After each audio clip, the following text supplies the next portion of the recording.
اگر این سه رفتار را در خود میابید، بدونید که عمق ذهن شما بسیار پیچیده‌تر و قدرتمندتر از اون چیزی است که دیگران تصور میکنند.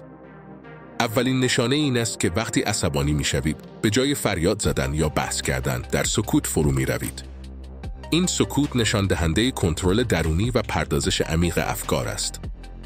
دومین رفتار، داشتن حسی شبیه به حس ششم است، توانایی درک ناگفته‌ها و پیشبینی رویدادها قبل از وقوع. این شهود قوی شما را از دیگران متمایز می‌کند. و سومین نشانه، احساس خستگی و تخلیه انرژی در محیط‌های شلوغ و پرجمعیت است.